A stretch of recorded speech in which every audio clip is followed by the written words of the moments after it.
I still remember the sound of my wife's father choking on his own pride. It started the moment the billionaire at the head of the table said the words he never expected to hear, "The deal is off." His face drained, his lips trembled, and for the first time in his perfectly curated life, he looked small. Funny how quickly power shifts when truth finally pulls up a chair.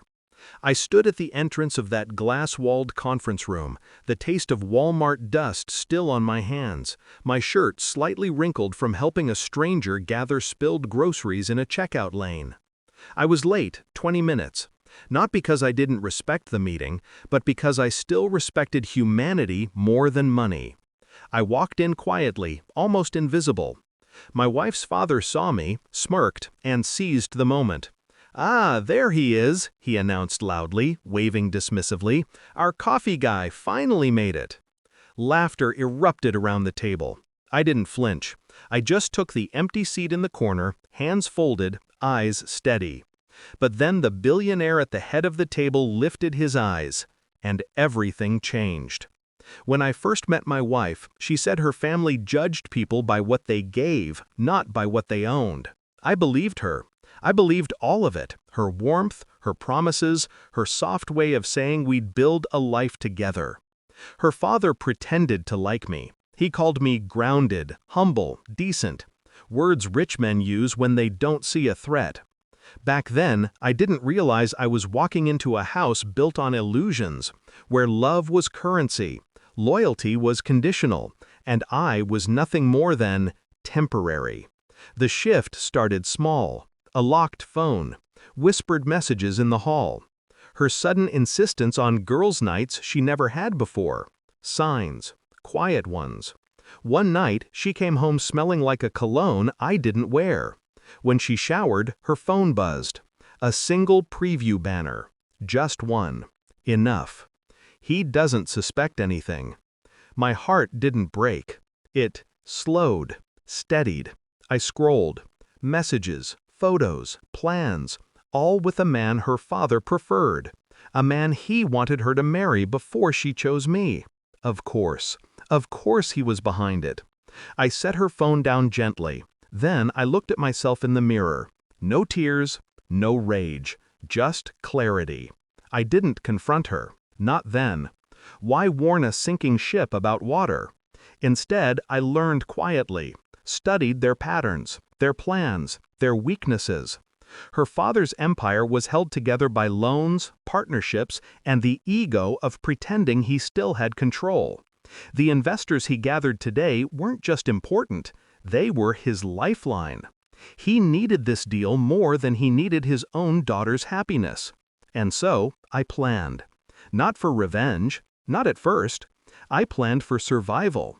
Revenge just naturally grew from the soil they watered. I moved everything with precision. I documented her infidelity. I traced her father's hidden debts. I found every leverage point, every secret he hoped would stay buried. And then, 2 nights before the meeting, destiny handed me an unexpected card. The struggling man at Walmart, the one whose groceries spilled when his cart broke, wasn't just some stranger. He was the billionaire's brother, estranged from the family, living simply, quietly, privately. I didn't know that when I paid for his groceries. Didn't know that when I helped him carry everything to his car. Didn't know that when I refused his repeated attempts to reimburse me. But fate doesn't always announce its intentions. He told his brother, the billionaire, about me that same night. A man who helps when he's late to the most important meeting of his life? A man who gives without calculating return? The billionaire wanted to see something his money never bought him. So when I walked into that room, and they laughed, and my wife's father waved me off like a servant, I simply took my seat. But the billionaire, he leaned forward. "That the guy?" he asked his brother quietly. "Yes," the brother nodded. My wife's father laughed, thinking it was about the coffee joke. Then the billionaire's voice turned cold. "I don't partner with men who disrespect people who've already shown more integrity than they'll ever possess." The room fell silent. He pointed, not at my father-in-law, at me. He's the only man in this room I'd trust with a deal. My wife's father's jaw went slack. The deal is off, the billionaire said, standing. Papers closed, chairs pushed back. $1 million deal evaporated in seconds. My wife's father stumbled toward me, voice cracking. Please, talk to him, explain, don't do this to me. I stood slowly.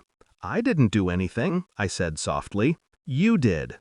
My wife looked at me like she'd never seen me before. Maybe she hadn't. I filed for divorce that afternoon. She signed without a fight, her lover already waiting in the wings. But her father, he lost everything. Investors pulled out, loans were recalled. His empire collapsed under its own lies. All because he couldn't see past his own arrogance long enough to recognize the man he mocked. As for me, I didn't need vengeance to feel whole. It just came as a side effect of choosing decency over their greed. Funny, in a room full of millionaires, the poorest man was the one who thought mocking me made him powerful. And the richest? The one who saw value where others only saw a coffee guy. I walked away with my dignity, my freedom, and something they never had: peace.